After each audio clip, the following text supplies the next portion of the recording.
ओम शांति। मम्मा बन जाए मम्मा की तरह का अगला भाग आज। मम्मा अनुपम कुशल संगठक और प्रशासक। मम्मा में संगठन करने की शक्ति बहुत श्रेष्ठ और जबरदस्त थी। सबको साथ लेकर चलने की कुशल कला थी। उनमें व्यक्तिगत धारणाएं थी। उदाहरणार्थ बाबा ने कहा और मम्मा ने धारण किया, इसमें नंबर 1 थे। सहज रूप से माँ के जो संस्कार होते हैं वे उनके अंदर पूर्ण रूपेण थे। समर्पित होने का उनका वह तरीका जिसको झाटकू कहते हैं, कई बहन के लिए आदर्श बना। बहुतों के जीवन उद्धार का प्रेरणा स्रोत बना। सबसे बड़ी बात है कि उनको सबने यज्ञ माता के रूप में स्वीकार कर लिया। उनको देखते ही हर एक को स्वाभाविक रूप से माँ की भाषा आती थी। इसे सीधा कर।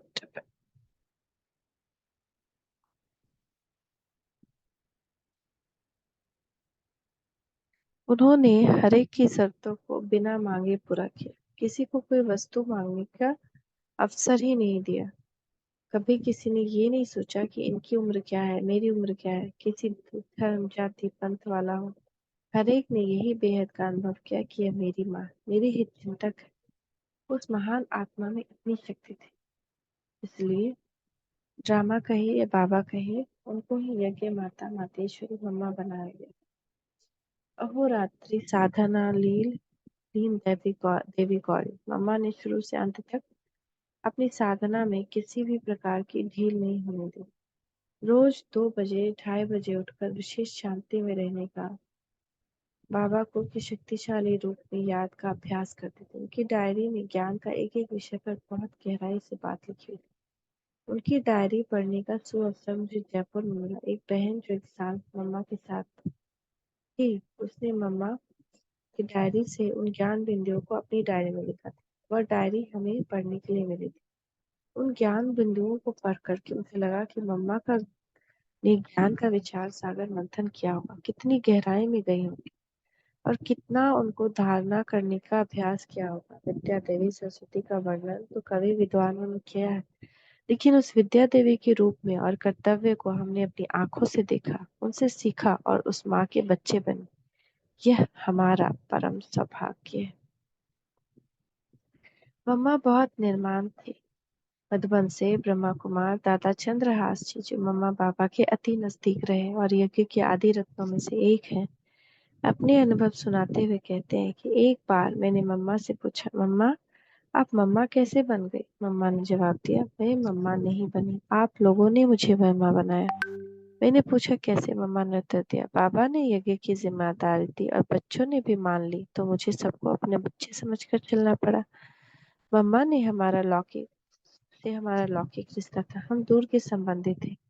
छोटेपन से हम मम्मा को देखते थे। लौकिक रिश्ते के कारण हमारा उनके घर में आना जाना होता था। मम्मा की स्टूडेंट लाइफ भी हमने देखी है। जब मम्मा बाबा के सामने आई तो हमें आश्चर्य हुआ कि ये वही राधे हैं जिनको हमें स्टूडेंट लाइफ में देखते थे। मम्मा की बुद्धि इतनी तेज थी कि बाबा के महावाक्य कान में पड़ते ही जीवन में धारणा कर लेती थी। मम्मा ज्ञान में आती ऐसे परिवर्तित हो गई कि हम देखकर बहुत आश्चर्यचकित रह गए। स्टूडेंट लाइफ में जो इतना मॉडर्न और फैशनेबल हो, वो इतनी तीव्र गति से बाबा के ज्ञान को धारण करे, हमें बहुत वंडर लगता था। बाबा ने भी मम्मा को इतनी जल्दी पहचान लिया। एक दिन मुरली सुनाते सुनाते बाबा ने मम्मा से पूछा, बच्ची बताओ, मैं तुम्हारे ऊपर बलिहार हुआ हूँ या तुम मेरे ऊपर बलिहारी हो? मम्मा चुप रही और मुस्कुराते रही। फिर बाबा ने उत्तर दिया, पहले बाबा मम्मा के ऊपर बलिहार हुआ, पीछे मम्मा बाबा के ऊपर। कैसे? मम्मा ने आते ही बाबा ने कमेटी बनाकर अपनी सारी प्रॉपर्टी उनको विल कर दी। समझा मम्मा कैसे बाबा तुम्हारे ऊपर बलिहार हुआ? ये सुन मम्मा हंस पड़ी। मम्मा के आते ही बाबा उनको पहचान कर एक के बाद एक जिम्मेदारियां देते गए और मम्मा भी उन सबको स्वीकार करते करते यज्ञ माता बन गई। जैसे कोई चिड़िया घास अथवा अनाज के दाने को पहले टुकड़ा टुकड़ा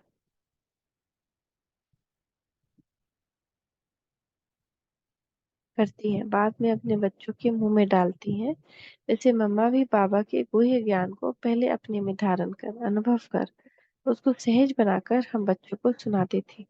मम्मा ज्ञान को इतना सरल बनाकर सुनाती थी कि ईश्वरीय ज्ञान से अनजान व्यक्ति भी ज्ञान सहज समझ में आता था, उनकी बुद्धि में बैठ जाता था और खुश हो जाता था। मम्मा की एक खूबी देखकर बाबा उनको ज्यादातर टूर पर भेजते थे। मम्मा के अंतिम 8 साल टूर पर ही बीते। एक दो बार मेरे को भी मम्मा के साथ जाने का सौभाग्य प्राप्त हुआ। लखनऊ, कानपुर, पटना आदि शहरों में मम्मा के साथ मैं भी गया था। मम्मा इतनी निर्माण थी कि साधारण सेवा में भी वे अपने हाथों से करती थी। बाबा का भोग भी वही बनाती थी। मम्मा ने हर बच्चे को बेहद के प्यार से पाला, पोषा और हर जरूरत को पूरा किया। मम्मा को याद आती है तो हमें क्या कहें, कुछ कहने के लिए हमारे पास शब्द नहीं। मन उनके स्नेह से गदगद हो जाता है। ओम शांति, ओम शांति, ओम शांति।